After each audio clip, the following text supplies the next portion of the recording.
Subscribe करिए hifi study channel को, bell icon को प्रेस कीजिए लेटेस्ट वीडियो अपडेट सबसे पहले पाने के लिए। Friends once again welcome back to only YouTube channel hifi study पर आपका स्वागत है। और जैसे कि आप सबको पता है कि प्रिपरेशन हमारी बहुत अच्छी चली है, ठीक है।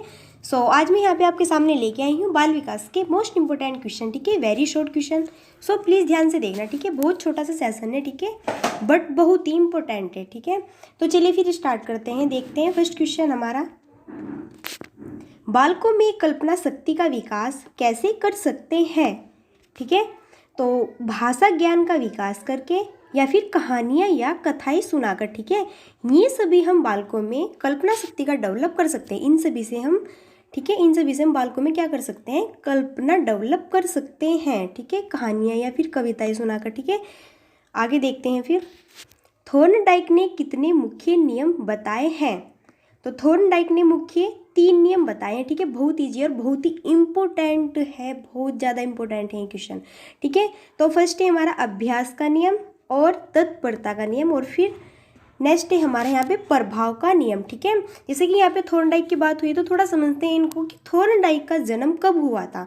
तो इनका जन्म हुआ था 13 अगस्त, कब, 13 अगस्त 1874 ईस्वी में, ठीक है, 1874 में।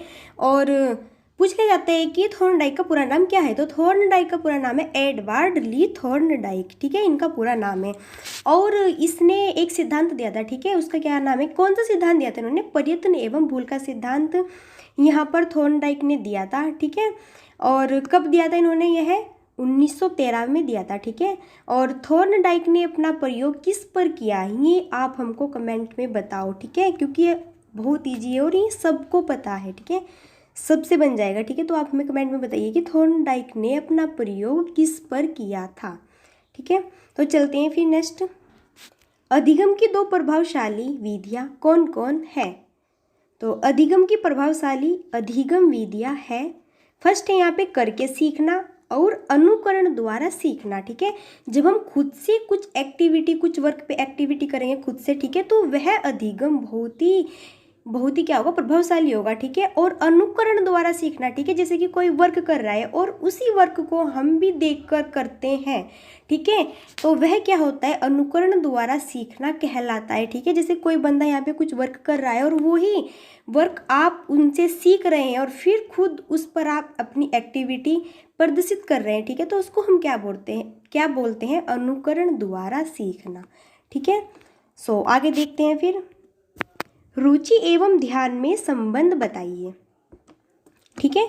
तो रुचि तथा ध्यान एक सिक्के के 2 पहलू हैं, एक के अभाव में दूसरा नहीं हो सकता है, क्योंकि किसी कार्य को हम ध्यानपूर्वक तभी कर सकते हैं जब उस कार्य में हमारी रुचि होगी, ठीक है। बिल्कुल इन्होंने सही कहा है कि क्योंकि जब हम कोई वर्क करते हैं, ठीक है, अगर उस वर्क में को करने में हमारी रुचि है, ठीक है, तो ही हम उस पर ध्यान केंद्रित कर सकते हैं, ठीक है। तो इसलिए ये दोनों क्या हो गए, अपने में दोनों एक दूसरे के क्या हो गए, सिक्के के 2 पहलू हो गए, ठीक है, रुचि और ध्यान, ठीक है। आगे देखते हैं फिर। व्यक्तित्व मापन की प्रमुख विधियाँ कौन कौन सी है? तो व्यक्तित्व मापन की प्रमुख विधियाँ है, फर्स्ट है यहाँ पे वस्तुनिष्ठ विधि और आत्मनिष्ठ विधि और प्रक्षेपण विधि, ठीक है, प्रक्षेपण विधि, ठीक है, याद रख लेना आप। आगे देखते हैं फिर। स्मृति या फिर स्मरण क्या है, ठीक है, बहुत ईजी है, सबको पता होगा क्या होती है स्मृति। तो सामान्य तौर पर स्मृति का अर्थ है याद करना, ठीक है, बिल्कुल सामान्य तौर पर क्या होता है स्मृति का मतलब याद करना, ठीक है। तो वुडवर्थ के अकॉर्डिंग देखते हैं क्या है, जो बात पहले सीखी जा चुकी है उसको याद रखना ही स्मृति है, ठीक है, बिल्कुल सही बोला इन्होंने कि जो बात हम पहले सीख चुके हैं उसको हम प्रेजेंट में याद रखना ही क्या कहलाता है, स्मृति कहलाता है, ठीक है। तो थोड़ा समझ लेते हैं कि स्मृति क्या होता है, ठीक है। तो स्मृति एक मानसिक प्रक्रिया है, ठीक है, कैसी प्रक्रिया है, मानसिक, जिसके अंतर्गत व्यक्ति सूचनाओं का संरक्षित रखता है, ठीक है, अपनी सूचना को क्या रखता है, उसमें संरक्षित करके रखता है। जब हम कोई विषय को समझ लेते हैं या फिर सीख लेते हैं तो वह मस्तिष्क में इनका भंडारण कर लेता है, ठीक है। जो भी चीज़ हम सही तरीके से सीखते हैं, ठीक है, तो वह सीखा हुआ हमारे माइंड में क्या हो जाता है, डेवलप हो जाता है, ठीक है। तो उसी को हम क्या कहते हैं, स्मृति कहते हैं, ठीक है, जो हमको प्रेजेंट में वर्क करती है, ठीक है। आगे देखते हैं फिर, वृद्धि एवं विकास से संबंधित किन्हीं दो कारकों के नाम लिखिए। तो वृद्धि एवं विकास से संबंधित दो प्रमुख कारक है। फर्स्ट है बालक का भोजन और सेकंड है यहाँ पे लैंगिक अंतर, ठीक है। यह है वृद्धि और विकास से संबंधित होते हैं दोनों, ठीक है। आगे देखते हैं फिर, चिंतन क्या है। तो चिंतन से आशय, चिंतन एक ज्ञानात्मक प्रक्रिया है। इसका आधार प्रत्यक्षीकरण और स्मृति होता है। यह प्रक्रिया किसी समस्या के उपस्थित हो जाने के कारण प्रारंभ होती है और उसके अंत तक चलती है, ठीक है। इन्होंने क्या बोला है कि जो चिंतन है वो एक क्या है, ज्ञानात्मक प्रक्रिया, ठीक है, एक नॉलेज प्रक्रिया है। इसका आधार प्रत्यक्षीकरण और स्मृति होता है, ठीक है। जो आधार क्या होता है इसका, स्मृति होता है। यह प्रक्रिया किसी समस्या के उपस्थित हो जाने के कारण प्रारंभ होती है, ठीक है। जब कोई समस्या डेवलप हो जाती है, ठीक है, तो यह प्रारंभ हो जाती है चिंतन हम, ठीक है। क्योंकि जब हमारे सामने कोई समस्या उत्पन्न होती है तो हम क्या करते हैं, उस पर चिंतन प्रदर्शित करते हैं और फिर उसके अंत तक चलती है, ठीक है। फिर है आमतौर पर चिंतन को सीखना कहते हैं, ठीक है। आमतौर पर चिंतन को क्या कहते हैं, सीखना भी कहते हैं। चिंतन व्यक्ति का प्रतीकात्मक व्यवहार है, ठीक है। चिंतन के विकास हेतु बच्चों में करके सीखने की क्रिया जागृत करना अत्यंत आवश्यक है। फिर गिलफोर्ड के अनुसार, ठीक है, गिलफोर्ड की अकॉर्डिंग देखते हैं इन्होंने क्या बोला है। तो चिंतन प्रतीकात्मक व्यवहार है। यह सभी प्रतिस्थापन से संबंधित है, ठीक है। यह किसका आशय है, तो यह गिलफोर्ड का आशय है, ठीक है। आगे देखते हैं फिर नेक्स्ट, कल्पना क्या है। मैकडूगल के अनुसार, ठीक है, तो कल्पना दूरस्थ वस्तुओं के संबंध का चिंतन है, ठीक है। यह किसकी परिभाषा है, यह मैकडूगल की परिभाषा, बहुत इंपॉर्टेंट परिभाषा है, ठीक है, बहुत ज़्यादा, ठीक है। तो छोटी सी है, इसको आप लर्न कर लेना, ठीक है। जैसे जैसे बालक में भाषा का ज्ञान होता है कल्पना शक्ति बढ़ती जाती है, ठीक है, बिल्कुल सही कहा है, ठीक है। क्योंकि जैसे जैसे बालक में भाषा का ज्ञान होता जाता है ऐसे ऐसे ही बच्चे की जो सोचने की क्षमता होती है, ठीक है, तो वह हर चीज़ों में कल्पना कर लेता है, ठीक है, कल्पना करना स्टार्टिंग कर देता है, ठीक है। तो थोड़ा समझते हैं कि कल्पना, जब यहाँ पे कल्पना की बात हुई तो कल्पना क्या है, ठीक है। तो कल्पना वह होती है जो हमारे अनुभव से संबंधित होती है, ठीक है। कल्पना हमको ऐसी वस्तु का निर्माण करने में सहायता देती है जो पहले कभी नहीं थी, ठीक है, जो पहले कभी नहीं थी उसी को हम क्या कहते हैं, कल्पना कहते हैं, ठीक है। क्योंकि हम जब कल्पना करते हैं तो वो कुछ हम कल्पना ऐसी करते हैं जो नई चीज़ होने वाली होती है, ठीक है, बट वो पहले कभी नहीं हुई है। सो आपके समझ आ गया होगा, ठीक है। तो आगे देखते हैं फिर, तर्क क्या है। तर्क से आशय, तर्क एक ऐसा उत्पादक चिंतन है जिसमें किसी समस्या का समाधान करने के लिए पहले अनुभव को नए ढंग से संगठित किया जाता है।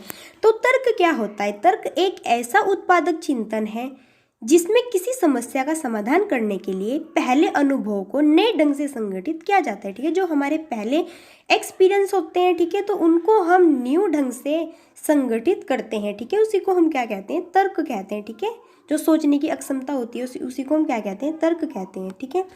तो देखते हैं यहाँ पे वुडवर्थ की डेफिनेशन है, मन में उद्देश्यों एवं लक्ष्यों को रखकर कर्मानुसार चिंतन करना ही तर्क है, ठीक है। इन्होंने क्या बताया यहाँ पे कि जो हमारे मन में उद्देश्य और लक्ष्य होते हैं, ठीक है, उनको हम कर्म के अनुसार रखकर उसी को हम क्या कहते हैं, चिंतन करना ही तर्क है, ठीक है। आगे फिर, बालक जैसे जैसे बढ़ता है उसमें चिंतन एवं तर्क करने की अक्षमता आ जाती है। तर्क के द्वारा बालक अपनी बात को सही सिद्ध करने का प्रयास करता है। व्यक्ति में चिंतन करने से तर्क की अक्षमता बढ़ती है। चिंतन प्रथम सोपान है, उससे जुड़ा तर्क दूसरा सोपान है। ठीक है, पूछ लिया जाता है कि प्रथम सोपान क्या होता है।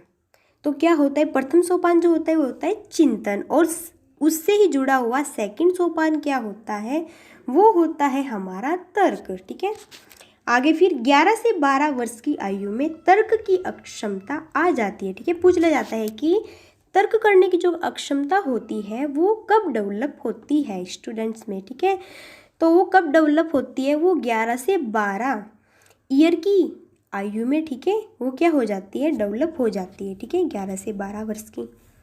आगे देखते हैं फिर नेक्स्ट क्वेश्चन।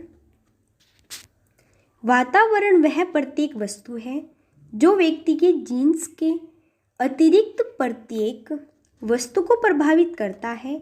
यह परिभाषा किसकी है, तो यह परिभाषा किसकी है ये बताना है आपको। यह परिभाषा है एनास्टोसी की। ठीक है, किसकी है, एनास्टोसी की। आगे देखते हैं फिर नेक्स्ट।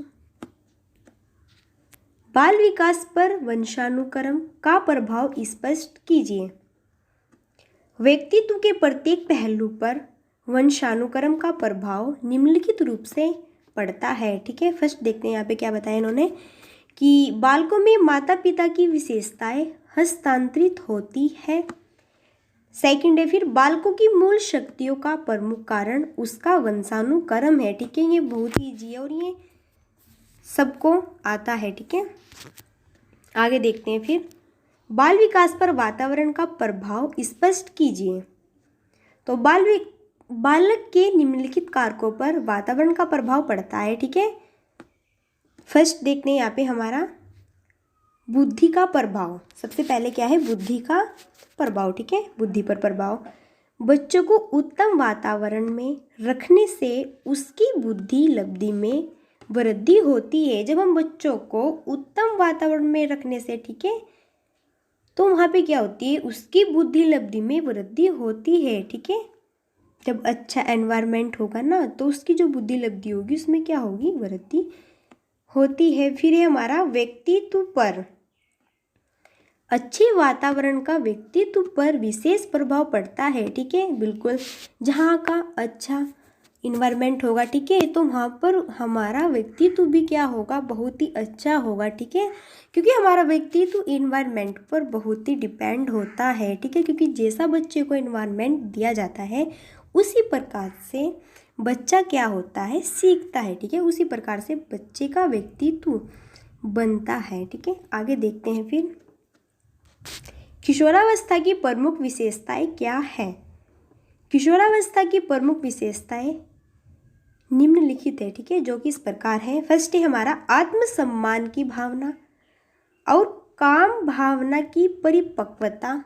फिर है यहाँ पे धार्मिक भावों का उदय और अपराध वृत्ति। ठीक है, नेक्स्ट क्वेश्चन और आज का हमारा लास्ट क्वेश्चन है। ठीक है, पेस्टोलॉजी के अनुसार परिवार की परिभाषा दीजिए। ठीक है, तो घर शिक्षा का सर्वोत्तम स्थान और बालक की प्रथम पाठशाला है। ठीक है, जो पेस्टोलॉजी ने यहाँ पे बताया कि जो घर होता है वह शिक्षा का सबसे पहला स्थान होता है और बालक की जो प्रथम पाठशाला होती है वो क्या होती है, वो उसका परिवार होता है। ठीक है, तो यह किसका मानना है, यह है पेस्टोलॉजी का मानना है। ठीक है, तो देखो यहाँ पे किस तरीके से कितने क्वेश्चन बनते हैं कि पेस्टोलॉजी के अनुसार, ठीक है, पेस्टोलॉजी के अनुसार बालक की प्रथम पाठशाला क्या है, तो क्या है, वो है हमारा क्या होगी, वह होगी हमारा परिवार। ठीक है, और तो थोड़ा समझ लेते हैं कि पेस्टोलॉजी ने जो डेफिनेशन दिया है यह बहुत इंपॉर्टेंट है। ठीक है, और मैं आपको बता रही हूँ। ठीक है, एक इनकी डेफिनेशन मेरे याद है। ठीक है, सो आप ध्यान से सुन लेना और अगर आपके याद हो जाए तो बहुत ही अच्छी बात है। ठीक है, तो मैं बता रही हूँ आपको। पेस्टोलॉजी के अनुसार पेस्टोलॉजी ने कहा है कि शिक्षा मनुष्य की अक्षमताओं का स्वाभाविक व प्रगतिशील तथा विरोधहीन विकास है। ठीक है, ये बहुत ज़्यादा इम्पोर्टेंट इनकी परिभाषा है। ठीक है, तो इसलिए मैंने सोचा कि आप लोगों के सामने इसको शेयर करते हैं। ठीक है, डेफिनेशन को अगर अच्छी लगी हो तो आप इसको ज़रूर लर्न कर लेना। ठीक है, सो ये था आज का हमारा छोटा सा सेशन। सो फिर मिलते हैं नेक्स्ट वीडियो में, तब तक के लिए so thanks for watching, keep study and bye bye.